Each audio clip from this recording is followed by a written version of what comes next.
أعوذ بالله من الشيطان الرجيم.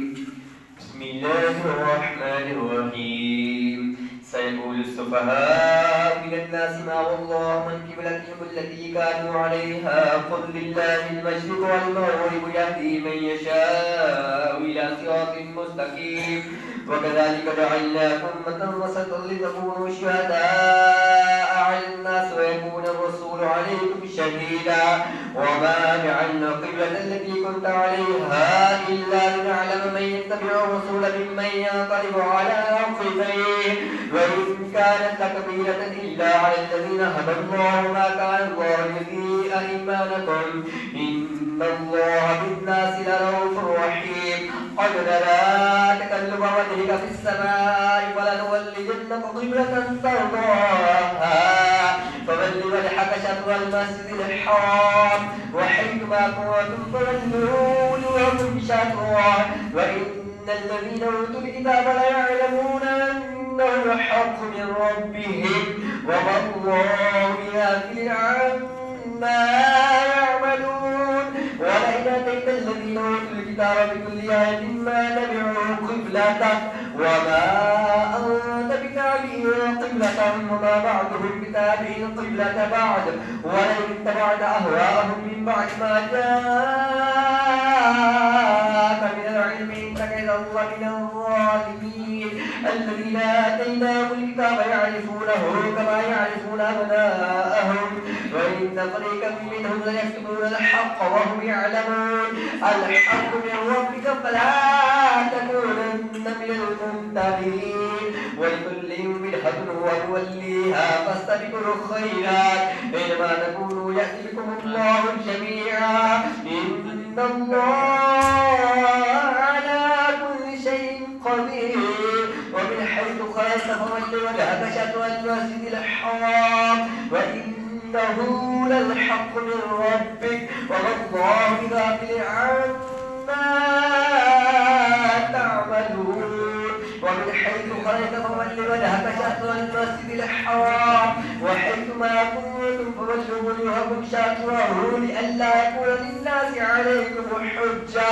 إلا الذين ظلموا منهم فلا تخشوهم واخشوني ولأتم نعمتي عليكم ولعلكم تهتدون كما أرسلنا فيكم رسولا منكم يتلو عليكم آياتنا ويزكيكم ويعلمكم الكتاب والحكمة ويعلمكم ما لم تكونوا تعلمون فاذكروني أذكركم واشكروني ولا تكفرون يا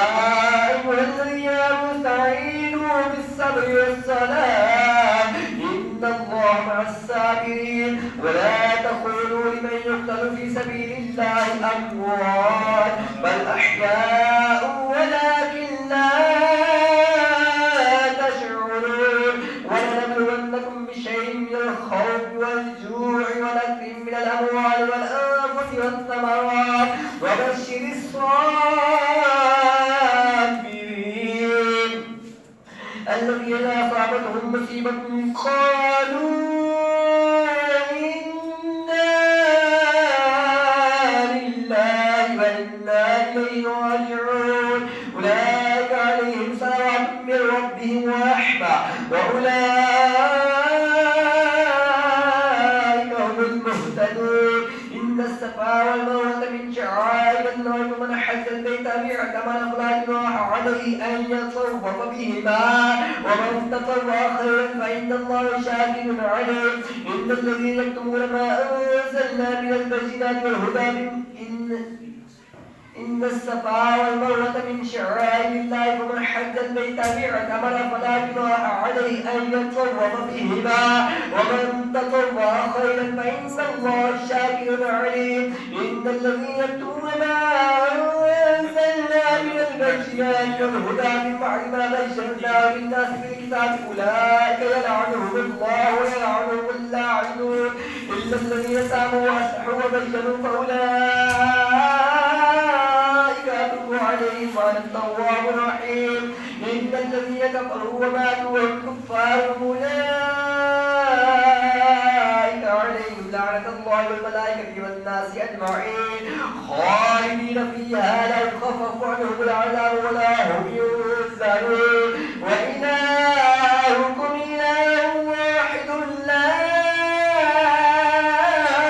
إله إلا هو الرحمن الرحيم إن في خلق السماوات والأرض واختلاف الليل والنهار والفلك التي تجري في البحر ما ينفع الناس وما أنزل الله من السماء من ماء فأحيا به الأرض بعد موتها وبث فيها من كل دابة وتسريف الرياح والسحاب المسخر بين السماء والأرض لآيات لقوم يعقلون ومن الناس من يتخذ من دون الله أندادا يحبونهم كحب الله والذين آمنوا أشد حبا لله ولو الذين ظلموا إذ رأوا العذاب أن القوة لله جميعا وأن الله شديد العذاب إذ تبرأ الذين اتبعوا من الذين اتبعوا ولأوا العذاب وتقطعت بهم الأسباب وقال الذين اتبعوا لو أن لنا كرة فلا تبرأ منهم كما تبرأوا منا كذلك يريهم الله أعمالهم حسنات عليهم وما هم بخالدين من النار يا أيها الناس كلوا مما في الأرض حلالا طيبا ولا تتبعوا خطوات الشيطان إنه لكم عدو مبين إنما يأمركم بالسوء والفحشاء وأن تقولوا على الله ما لا تعلمون وإذا قيل لهم اتبعوا ما أنزل الله قالوا بل نتبع ما ألفينا عليه آباءنا ولو كان آباؤهم لا يعقلون شيئا ولا يهتدون ومثل الذين كفروا كمثل الذي ينعق بما لا يسمع إلا دعاء ونداء ثم بكم فهم لا يعقلون يا أيها الذين آمنوا طيبات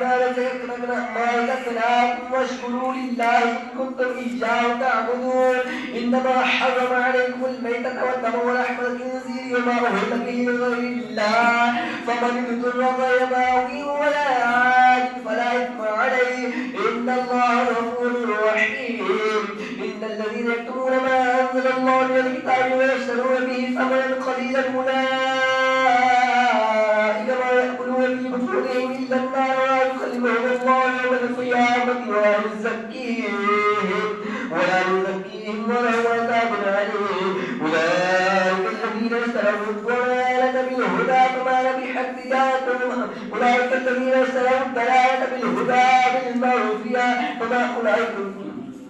بالهدى والعذاب بالمعروفية فما يصبروا على النار ذلك بأن الله نزل الكتاب بالحق وإن الذين اختلفوا في الكتاب لفي شقاق بعيد ليس البر أن تولوا وجوهكم قبل المشرق والمغرب ولكن البر من آمن بالله واليوم الآخر والملائكة والكتاب والنبيين وآتى المال على حبه ذوي القربى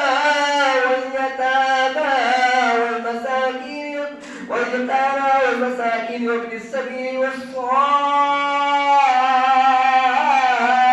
وفي الرقاب وأقام الصلاة وآتى الزكاة والموفون بعهدهم إذا عاهدوا والصابرين في البأساء والضراء وحين البأس أولئك الذين صدقوا وأولئك هم المتقون يا أيها الذين آمنوا كتب عليكم القصاص في القتلى الحر بالحر والعبد بالعبد والأنثى بالأنثى فمن أوفي له من أخيه شيء فاتباع بالمعروف وأداء إليه بإحسان ذلك تخفيف من ربكم ورحمة فمن اعتدى بعد ذلك فله عذاب أليم ولكم في القصاص حياة يا أولي الألباب لعلكم تتقون كتب عليكم إذا حضر أحدكم الموت إن ترك خيرا الوصية للوالدين والأقربين والأقربين بالمعروف حقا على المتقين فمن بدله بعد ما سمعه فإنما يكون على الذين يبدلون إن الله سميع عليم فمن خاف من موت جنفا أو إثما فأصلح بينهم فلا إثم عليه إن الله غفور رحيم يا أيها الذين آمنوا كتب عليكم الصيام كما كتب على الذين من قبلكم لعلكم تتقون أياما معدودات فمن كان منكم مريضا أو على سفر فعدة من أيام أخر وعلى الذين يطيقونه فدية طعام مسكين فمن تطوع خيرا فهو خير له وأن تصوموا خير لكم إن كنتم تعلمون شهر رمضان الذي أنزل فيه القرآن هدى للناس وبينات من الهدى والفرقان فمن شهد منكم الشهر فليصمه ومن كان مريضا أو على سفر فعدة من أيام أخر يريد الله بكم اليسر ولا يريد بكم العسر ولتكملوا العدة ولتكبروا الله على ما هداكم ولعلكم تشكرون وإذا سألك عبادي فإني قريب أجيب دعوة الداء إذا دعاني فليستجيبوا لي وليؤمنوا بي لعلهم يرشدون أحل لكم ليلة الصيام الرفث إلى نسائكم هن لباس لكم وأنتم لباس لهن علم الله أنكم كنتم تختارون أنفسكم فتاب عليكم وعفى عنكم فالآن باشروهن وابتغوا ما كتب الله لكم وكلوا واشربوا حتى يتبين لكم الخيط الأبيض من الخيط الأسود من الفجر ثم أتموا الصيام إلى الليل ولا تباشروهن وأنتم عاكفون في المساجد تلك حدود الله فلا تقربوها كذلك يبين الله آياته للناس لعلهم يتقون ولا تأكلوا أموالكم بينكم بالباطل وتدلوا بها إلى الحكام لتأكلوا فريقا من أموال الناس بالإثم وأنتم تعلمون يسألونك عن الأهلة قل هي مواقيت للناس والحج وليس البر بأن تأتوا البيوت من ظهورها ولكن البر من اتقى وأتوا البيوت من أبوابها واتقوا الله لعلكم تفلحون وقاتلوا في سبيل الله الذين يقاتلونكم ولا تعتدوا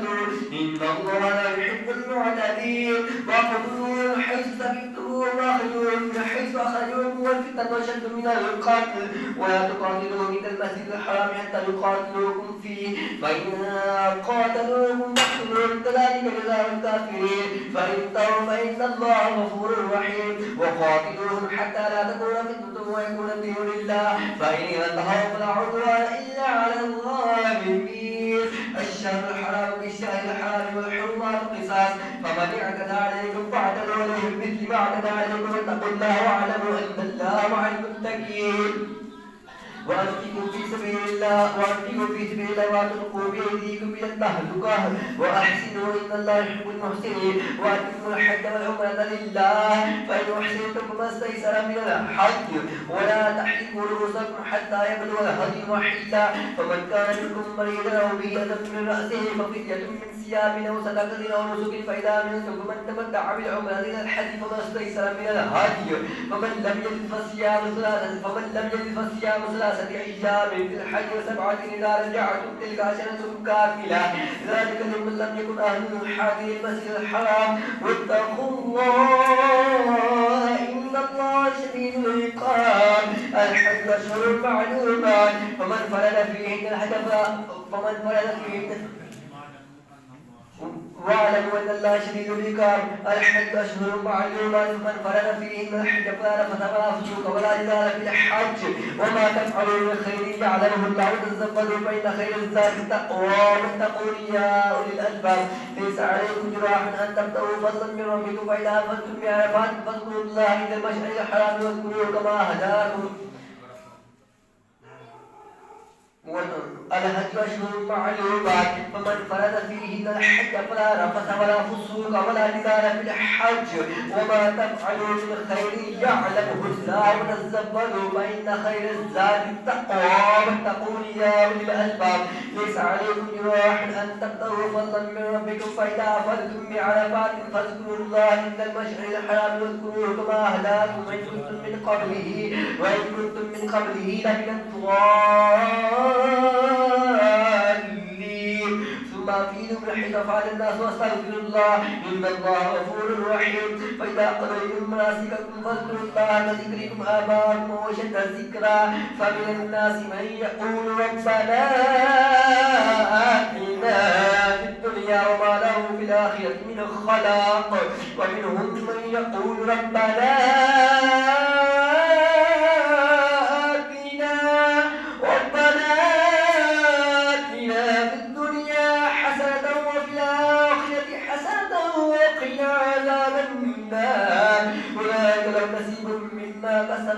والله السريع الحساب واذكر الله في ايام معدودات فمن تعجل في يومين فلا اثم عليه ومن تاخر فلا اثم عليه من اتقى واتقوا الله واعلموا انكم اليه تحشرون ومن الناس من يعجبك قوله في الحياه الدنيا ويشهد الله على ما في قلبه وهو لذ الخصام واذا تولى سعى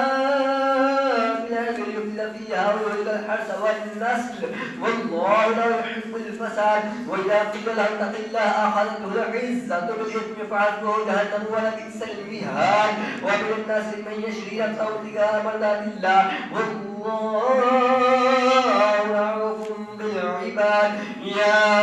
ايها الذين امنوا ادخلوا في السلم كافه ولا تتبعوا خطوات الشيطان إنه لكم عدو مبين فإن أزلمتم من بعد ما جاءتكم البينات فاعلموا أن الله عزيز حكيم هل ينظرون إلا أن يأتيهم الله في ظل من الغمام والملائكة وقضي الأمر وإلى الله ترجع الأمور سل بني إسرائيل كما آتيناهم من آية بينة ومن يبدل نعمة الله من بعد ما جاءته فإن الله شديد العقاب زين للذين كفروا الحياة الدنيا ويسخرون من الذين آمنوا والذين اتقوا فوقهم يوم القيامة والله يرزق من يشاء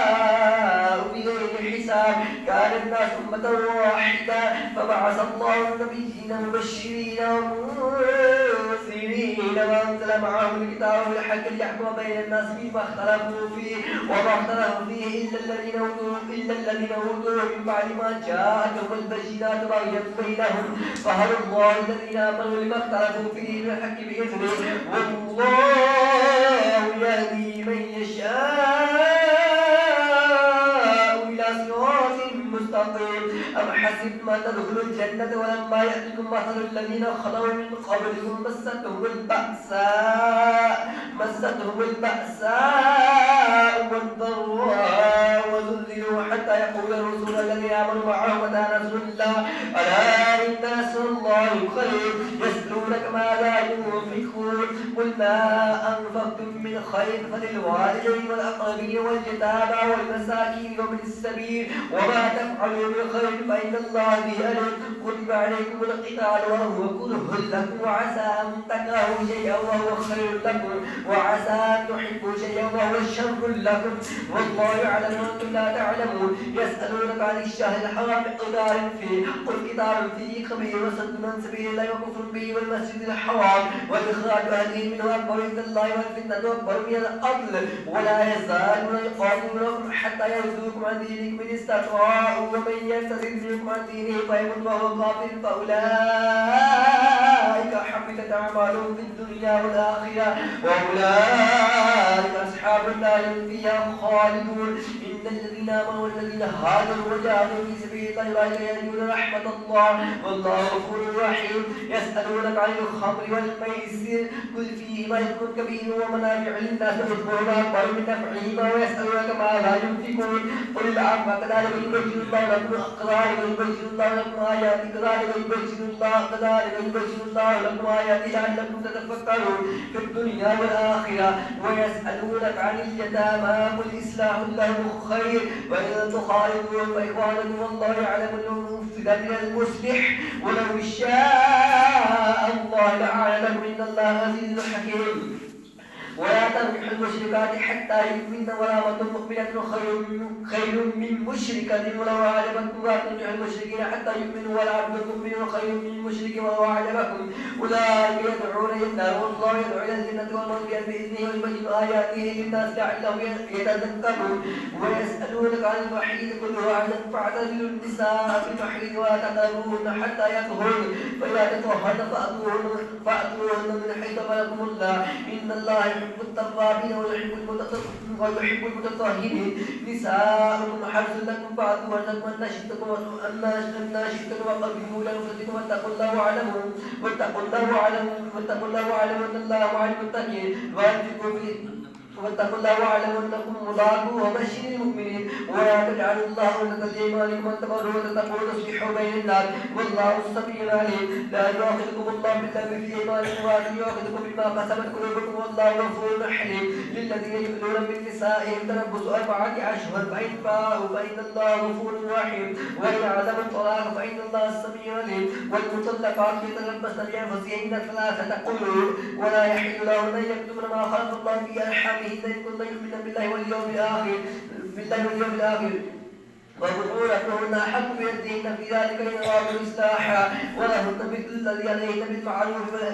وللرجال عليهن درجة والله عزيز حكيم. الطلاق مرتان فإمساكم بمعروف أو تسريح بإحسان. ولا يحل لكم أن تأخذوا مما آتيتموهن شيئا إلا أن يخافا ألا يقيما حدود الله فإن خفتم ألا يقيما حدود الله فلا جناح عليهما فيما افتدت به تلك حدود الله فلا تعتدوها ومن يتعد حدود الله فأولئك هم الظالمون. فإن طلقها فلا تحل له من بعد حتى تنكح زوجا غيره فإن طلقها فلا جناح عليهما أن يتراجعا إن ظنا أن يقيما حدود الله وتلك حدود الله يبينها لقوم يعلمون. وإذا طلقتم النساء فبلغن أجلهن فأمسكوهن بمعروف أو سرحوهن بمعروف ولا تمسكوهن بذلك تعتدوا ومن يفعل ذلك عدوانا ومن يفعل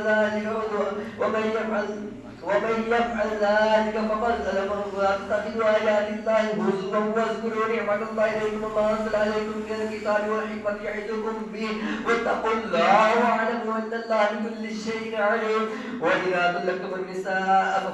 فبلغن أجلهن فلا تعضلوهن أن ينكحن أزواجهن إذا تراضوا بينهم بالمعروف ذلك يوعظ به من كان منكم يؤمن بالله واليوم الآخر ذلكم أزكى لكم وأطهر والله يعلم وأنتم لا تعلمون. والوالدات يمكن أولادهن حولين كاملين أو على يتم الرداء وعلى المولود له رزقهن وكسوتهن بالمعروف لا تكلف نفس إلا وسعها لا تضار والدة بولدها ولا مولود له بولده وعلى الوالد مثل ذلك فإن أراد فصالا عن تراض منهما وتشاور فلا جناح عليهما. وإن أردتم أن تسترضعوا أولادكم فلا جناح عليهم إذا سلمتم ما آتيتم بالمعروف واتقوا الله واعلموا أن الله بما تعملون بصير. والذين يتوفون منكم ويذرون أزواجا يتربصن بأنفسهن 4 أشهر وعشرا فإذا بلغن أجلهن فلا جناح عليكم فيما فعلن في أنفسهن بالمعروف والله بما تعملون خبير. ولا جناح عليكم فيما أخذتم به من خطبة النساء وأقررتم في أنفسكم علم الله أنكم ستذكرونهن ولكن لا تواعدوهن سرا إلا أن تقولوا قولا معروفا.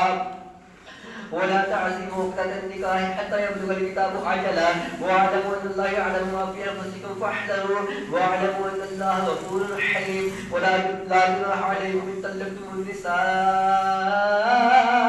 ما لم تمسوهن وتفرضوا لهن فريضة ومتعوهن على الموسع قدره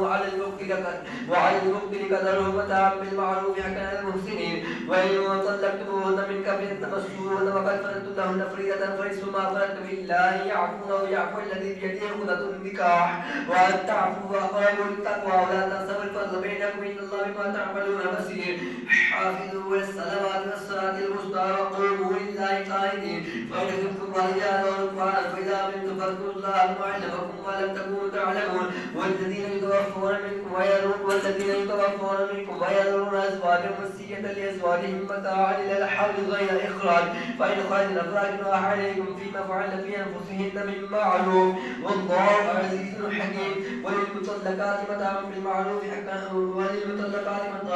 على المتقين كذلك يبين الله لكم آياته لعلكم تعقلون. ألم تر إلى الذين خرجوا من ديارهم وهم ألوف حذر الموت فقال لهم الله موتوا ثم أحياهم إن الله ليفضل على الناس ولكن أكثر الناس لا يشكرون وقاتلوا في سبيل الله واعلموا أن الله السميع العليم من ذا الذي يقرض الله قرضا حسنا فيضاعفه له أضعافا كثيرا والله يقبض ويبسط وإليه ترجعون ألم تر إلى الملأ من بني إسرائيل من بعد موسى إذ قالوا لنبي له أتنا ملكا نقاتل في سبيل الله قال هل أسيتم إن كتب عليكم القتال ألا تقاتلوا قالوا وما لنا ألا نقاتل في سبيل الله وقد أخرجنا من ديارنا وأبنائنا فلما كتب عليهم القتال تولوا إلا قليلا منهم والله عليم بالظالمين وقال النبي إن الله قد بعث لكم طالوت ملكا قالوا أن يكون له الملك علينا ونحن بالملك منه ولم يؤت سعة من المال قال إن الله اصطفاه عليكم وزاده بسطة في العلم والجسم والله يؤتي ملكه من يشاء والله واسع عليم وقال له النبي إن آية ملكه أن يأتيكم الطاغوت فيه سكينة من ربكم وبقية مما ترك آل موسى وآل هارون تحمله الملائكة إن في ذلك لآية لكم إن كنتم مؤمنين فلما فصل طالوت بالجنود قال إن الله مبتليكم بنهر فمن شرب منه فليس مني ومن لم يطعمه فإنه مني إلا من اغترف غرفة بيده فشربوا منه إلا قليلا منهم فلما جاوزه والذين آمنوا معه قالوا لا طاقة لنا اليوم بجالوت وجنوده قال الذين يظنون أنهم ملاقو الله كم من فئة قليلة غلبت فئة كثيرة بإذن الله والله مع الصابرين ولما برزوا لجالوت وجنوده قالوا ربنا